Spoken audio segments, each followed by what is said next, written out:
वडोदरा में हादसों का सिलसिला लगातार जारी है। आए दिन हादसों की खबरें वडोदरा शहर से सामने आती रहती है। तब इस बार वडोदरा शहर के मकरपुरा इलाके से यह खबर सामने आई है। मकरपुरा डेपो से जीआईडीसी के अंदर जाने वाले रास्ते पर एक क्रेन चालक की ओर से एक राहदारी को टक्कर दे दी गई।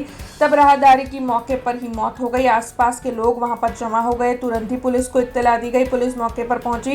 पुलिस की ओर से इस मामले की शिकायत दर्ज की गई और आगे कार्रवाई शुरू की गई। तब आपको बता दें कि इस घटना के सीसीटीवी फुटेजेस भी सामने आए हैं, जिसमें साफ तौर पर कैसे क्रेन चालक की लापरवाही की वजह से राहदारी की मौत हुई है, ये दिखाई पड़ रहा है।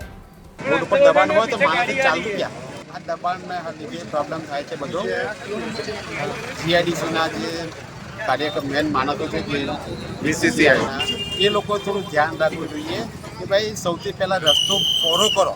લાઈટો બી નહીં ચાલતી, રસ્તો કરે છે પાછો ખોદી નાખે છે અને જેમ તેમ મોટી ગાડીઓવાળા જાય છે, ટ્રેનવાળા જેમ તેમ જાય છે। આ બીજું તો 13 તારીખે રાતે બી અહીંયા એક્સિડન્ટ થઈને મરી ગયો છે એક ભાઈ 13 તારીખે રાતે 8 સાડા 8 અને આજે બી પાછું થયું। બોલો શું કરવાનું?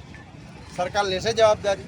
ભાઈ આ માણસને ઘરવાળાને ખબર છે મારા ભાઈ ઘરવાળો મરી ગયો છે માણસ। આ અકસ્માતો દિવસો વધે જ છે। આ બીજી વખત થયું। આની જવાબદાર સરકારે લેવી જોઈએ, નોંધ લેવી જોઈએ અને સ્ટ્રીટ લાઇટો આ જે પ્રોબ્લેમ છે એનું સોલ્યુશન આવવું જોઈએ। हमसे जुड़े रहने के लिए हमारे YouTube चैनल को सब्सक्राइब करें और नई वीडियो की नोटिफिकेशन के लिए बेल आइकॉन को दबाएं।